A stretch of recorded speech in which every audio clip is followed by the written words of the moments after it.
This morning, we are catching up with two talented actors. We know Will Poulter from hit movies like We're the Millers and The Revenant, and most recently his Emmy-nominated role in The Bear. And Noah Centineo starting the hit franchise To All the Boys, and then he showed off his action skills as an unlikely CIA operative in The Recruit. Well, now they are together in a new film called Union County. They play brothers who reunite while trying to rebuild their lives in an addiction recovery program. You just get out? A couple days ago. Yeah.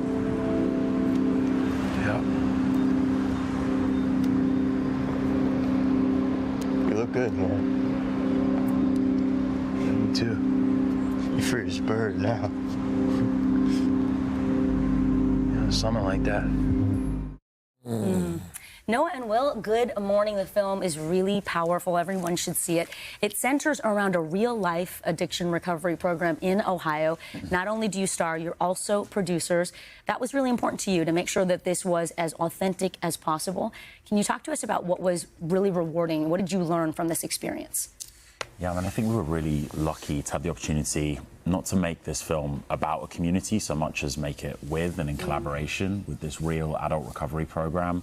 Annette Dio, who's also in the film, plays a version of herself. She's the leader of this recovery community. So as actors, we had this unique opportunity to work with people with lived experience, first-time actors, and be embedded in the community, in scenes with a lot of the participants, and it was very special. Yeah, I mean, to that end, I mean, you really immersed yourself in terms of researching for the role. We're talking like drug court. You went to drug court. You spent a lot of time with people who are in recovery, spending time with those folks as well.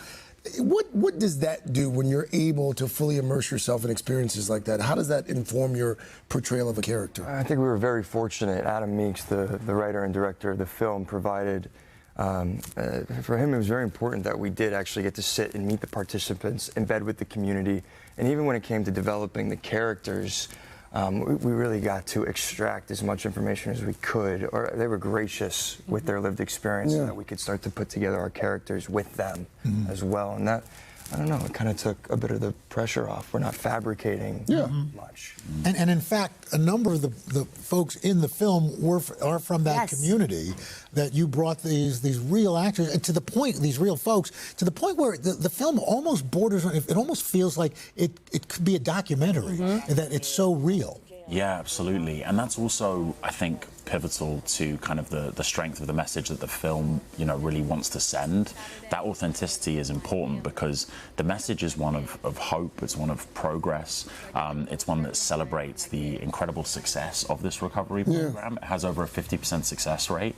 And so we wanted to show the reality of that success, because I think often in other TV shows and films on the subject of addiction and recovery, sometimes the focus is on the negative and the devastation. Yes. And while the film doesn't shy away from that, it is more focused on the hope and the positive work that's going on. By the way, we should point out 50% success rate for folks who aren't familiar with that community. That's high. That's a high success rate. Yeah. The recovery community, I've come to know it over the years. They are a loyal bunch. Have you gotten feedback from them, from folks who've actually seen the film? What have they said? Yeah, you've actually had the opportunity to tour it around Ohio, so you could absolutely speak to that. Which was really cool. We got to take it back to Ohio, go to 5 different cities within Ohio, together with Annette, who is kind of like heart and soul of her community, and getting to hear from service providers who work in the sector, people who've been, you know, affected by substance use disorder, and also people kind of, I think, being really blown away by the success of this program, and seeing the work of people committed to recovery being celebrated and really seen was special, no doubt. Well done. You all were in Warfare last year together. Now this film. Is this something you all have in your contracts, or like what is it that you love working with each other? Yeah, we need to get it. We should actually. Yeah, that's a great idea. Come back next time you have a project. We'd love to hear about it. Thank you both. Thank you both so much. Will, too. You Thanks. I'm with him, because I'm in the contract. I'm in his contract. Union County is out in theaters tomorrow. Hey, thanks for watching. And don't forget, you can catch The Today Show every morning on NBC, or take Today when you're on the go. Just follow The Today podcast on Apple Podcasts, Spotify, or wherever you listen.